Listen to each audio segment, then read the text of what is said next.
coisas que a gente só percebe quando tá doente. Eu passei mal essa última semana, eu e o Gael. Para mãe solo isso é uma coisa complicadíssima, porque falta rede de apoio, falta tudo, né? A mãe solo assume todas as responsabilidades da vida, da casa, do trabalho, do filho, né? E quando a gente está saudável, isso é uma coisa. Agora, quando a gente fica doente e junto com o filho, ai, gente, é complicado demais. E aí vem várias reflexões. A gente pensa em várias coisas e começa a perceber muitas coisas quando a gente está doente.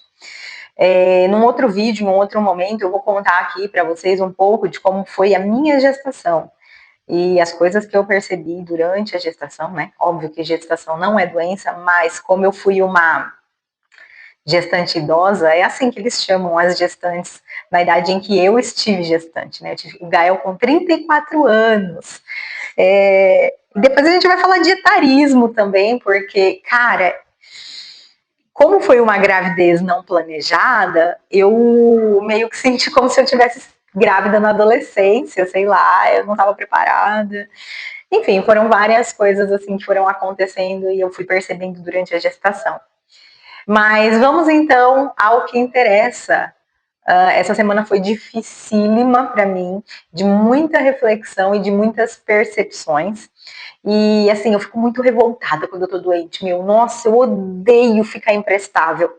Eu odeio não conseguir cumprir com os meus compromissos de trabalho, com a minha casa e com o meu filho. É complicadíssimo isso. Diretamente dos meus sonhos mais loucos para a sua tela, tá começando mais um vídeo desse canal.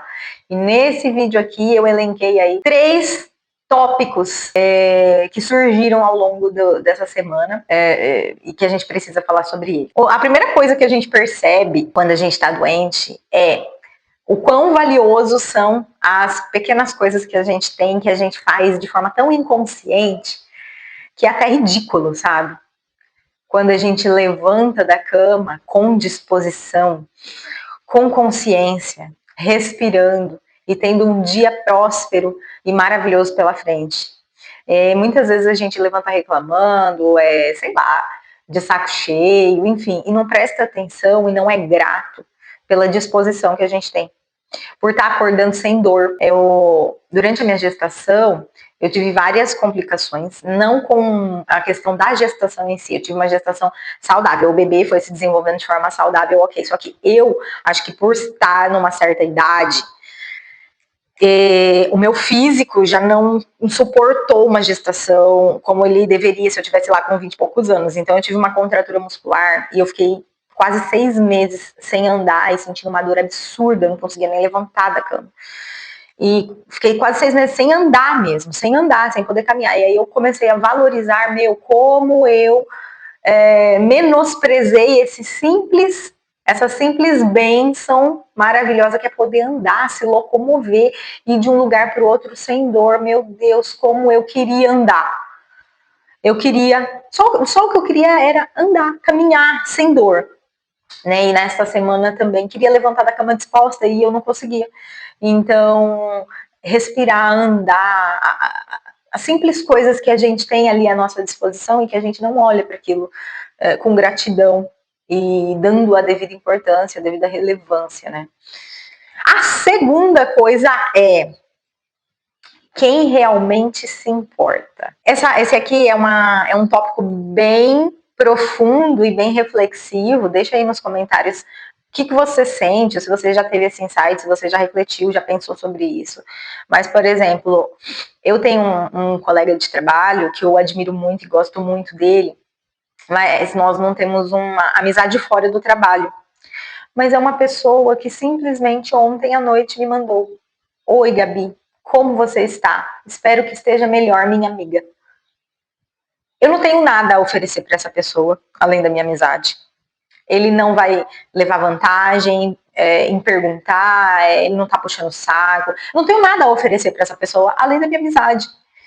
Então, essas pequenas coisas, assim, esses pequenos gestos mostram muito sobre a idoneidade e o caráter das pessoas. E eu tive essa percepção somente sobre esta pessoa. Muitas outras me perguntaram, como você tá, manda notícia, não sei o quê, não sei o quê. Só que assim, ele desenvolveu lá a vida dele, foi rolando ao longo da semana, e ele simplesmente, lembrou, poxa, a Gabi não tá bem.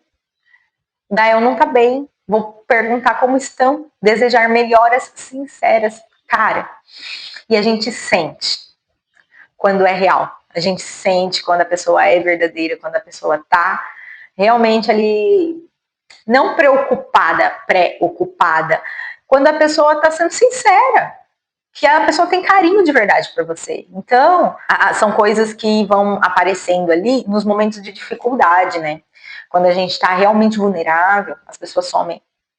Porque as pessoas só querem estar do seu lado quando você tá bem. Quem realmente fica, nossa, são pouquíssimos. São pouquíssimos. E aí entra de novo no assunto da gravidez e do pós-parto e de quando a gente tem um bebê novinho. Gente, quando você tá ali na gravidez, muita gente fala, não, conta comigo, você é sua rede de apoio e não sei o que, blá blá blá. Quando o neném nasce, some todo mundo. Some todo mundo. Nossa Senhora, se ficar um, é muito. Ainda bem que a gente conta com quem não tem o que fazer, né? Não tem pra onde fugir, que é mãe, pai, parente direto, assim, né? Aí eles têm que ser a rede de apoio mesmo, porque eles não têm para onde correr. Dizem que a galera que tem bastante dinheiro e de repente perde tudo, isso acontece também. Isso não aconteceu comigo porque eu nunca tive uma grande quantidade de dinheiro aí, sei lá, enfim. Mas quem sabe um dia. E a gente vai ter essa experiência para falar aqui no canal. Se você gosta desse papo que a gente bate aqui, curta o vídeo, comenta aí o que você acha, conversa comigo. Compartilha também, se não é inscrito, se inscreva para ajudar a desenvolver aqui o meu trabalho. E o terceiro ponto que eu elenquei aqui foi o quanto você se cobra. Cara, eu tenho refletido bastante sobre essas questões de autocobrança, porque eu sempre me cobrei demais. Eu fui muitas vezes trabalhar doente, com dengue, com dor de não conseguir respirar. E aí, as expectativas que a gente tem também, quando a gente faz isso, é de que a gente tenha um reconhecimento. Só que esse reconhecimento não vem. Não vem. Ninguém vai bater nas suas costas e falar parabéns. Obrigado, colaborador, por ter vindo trabalhar doente. Obrigado por não ter nos deixado na mão doente. A gente não é um robô, sabe? Então eu tô parando de me cobrar. Tô parando de me cobrar, tô me aceitando, me respeitando como ser humano. Tô aceitando minhas vulnerabilidades, inclusive nos momentos de doença, porque muitas vezes eu me esforcei e não aceitei a minha condição daquele momento, que era a condição de não estar saudável para as atividades que eu precisaria fazer. E aí isso é pior, porque vem angústia, vem estresse, vem nervoso, porque você não vai conseguir se desempenhar de forma satisfatória nos seus afazeres, e aí você se frustra com você mesmo. Então, eu falei, cara, não. A aceitação é o início da melhora, né? De qualquer situação. Eu chego a essa conclusão em qualquer situação da vida. Desafiadora, desafiante e difícil. Aceita a sua condição atual. Você tem que partir de onde você está. Então, se está doente, para. Se cura primeiro. Se olha, se acolhe, sabe? O autoacolhimento. Eu sempre fui muito cruel comigo. Quando você vai trabalhar doente, você está sendo cruel com você mesmo. Você não vai levar tapinha nas costas falando muito obrigado por ter vindo trabalhar doente. É um direito do trabalhador se recuperar para poder voltar às suas atividades. Então faça isso, é o que eu fiz, gente. Não vou mais trabalhar doente. De jeito nenhum. Primeiro, porque você não vai ser mais reconhecido por isso. Segundo, porque você precisa desse tempo para se recuperar e para desempenhar as suas atividades de forma satisfatória. Vou ficando por aqui, até o próximo e tchau.